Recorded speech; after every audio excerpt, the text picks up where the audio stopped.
मैं कल ही मॉनसून सत्र से वापस लौटा हूँ। वहाँ जो गतिविधियाँ थी, जो अपोजिशन ने किया, सभी भली भांति जानते हैं। मैं एक पहले फर्स्ट टाइमर विधायक हूँ, लेकिन जब भी मैं सदन में जाता हूँ, सदन के शुरुआत में पहले दिन जब मैं सदन में जाकर उस कुर्सी पे बैठने से पहले खड़ा होकर एक छोटी सी एक प्रेयर मैं वो बोलता हूँ, फिर बैठता हूँ, क्योंकि भगवान से का धन्यवाद करता हूँ कि जो चीज़ मैंने कभी सोची नहीं थी कि मैं कभी सदन में बैठूँगा, और मुझे भगवान ने मौका दिया सदन में बैठने का। और इस तरह का सम्मान हमारे दिल में सदन के लिए है। और जो कुछ ऑपोजिशन ने किया व्हील के अंदर, जैसे उन्होंने पर्चे फाड़ के फेंके, टेबल फेंके, मतलब किताबें फटकार के मारी। कुछ लोगों ने, मैंने देखा कि गले में हाथ डाल के बातें कर रहे हैं, तो वो सब देख के बड़ा कष्ट हुआ। ये हमारा सदन का जो एक रिस्पेक्ट है, जो सम्मान है, वो हम सभी को बना के रखना है। लेकिन अगर सरकार सही काम भी करेगी तो उन्होंने अपोज करना है, लेकिन इसका मतलब ये नहीं कि आप सदन को चलने मत दो, वहाँ पर ऐसी गतिविधियाँ करो जो दुनिया देख रही है, और जो रिस्पेक्ट जो लोगों के मन में है वो चीज़ ख़त्म हो, वो गलत है।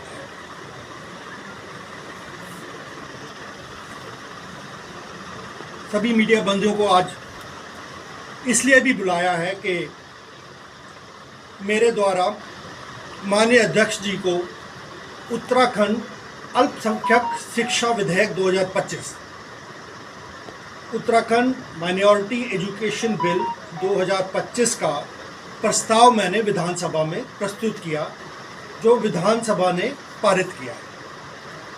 इस उत्तराखंड अल्पसंख्यक शिक्षा विधेयक 2025 के बारे में आपको थोड़ी सी जानकारी देना चाहता हूँ।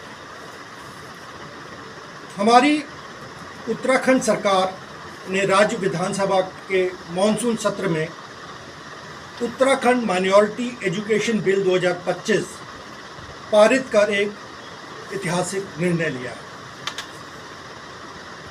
इस बिल का उद्देश्य राज्य में जितने भी एजुकेशन के इंस्टीट्यूशन जो माइनॉरिटीज़ को बिलोंग करते हैं,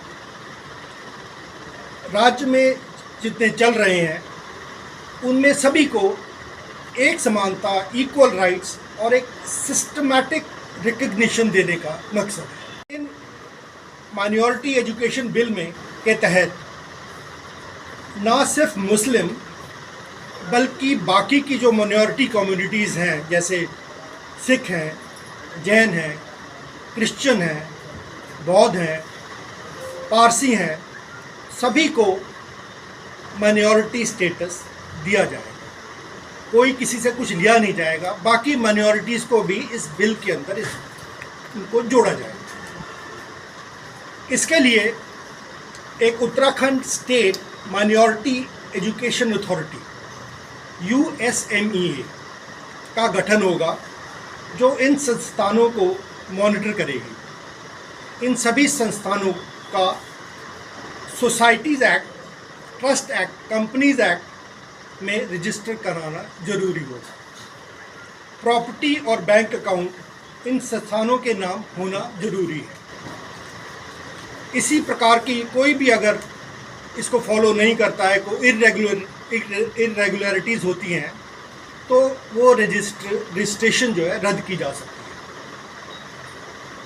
जितने भी माइनॉरिटीज़ इंस्टीट्यूशंस हैं, वो अपनी लोकल भाषा, अगर वो सिख का कोई इंस्टीट्यूशन है तो वो अपने गुरमुखी का में भी शिक्षा दे सकता है। ये उसको उसमें ऑप्शन दिया गया है।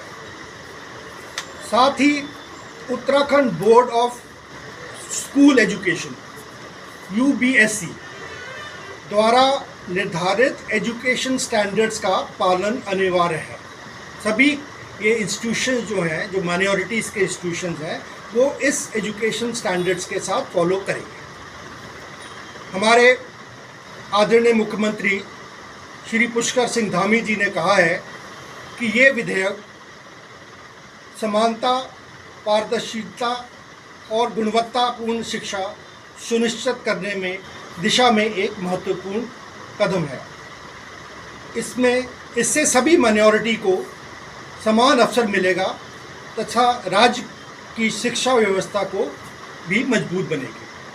तो इसलिए ये जो बिल पास हुआ है, इसमें कोई भी किसी को मिसअंडरस्टैंडिंग ना हो, कोई इसको मिसअंडरस्टैंड ना करे।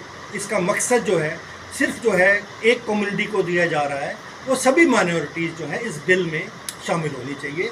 इस बिल का पर्पस इतना ही है और ह्यूमन नेचर होता है। तो इसी तरह कांग्रेस भी कर रही है, जहाँ वो जीते उसका जिक्र नहीं करना है, जहाँ वो हार गए वहाँ उनको किसी और के ऊपर, दूसरी पार्टी के ऊपर डाल देना है। तो इस तरह की ऑपोजिशन की सोच जो है गलत है। तो अल्टीमेटली चाहे रूलिंग पार्टी है, ऑपोजिशन है, मकसद ये है कि हमने उत्तराखंड राष्ट्र को आगे लेके, राज्य को आगे लेके जाना है और यही जो है हम सभी की सोच होनी चाहिए। इसके साथ ही आप लोग सभी आए, आपका बहुत धन्यवाद। जी जी, ये जो है, ये इस बार मैंने पॉइंट सदन में रखा था।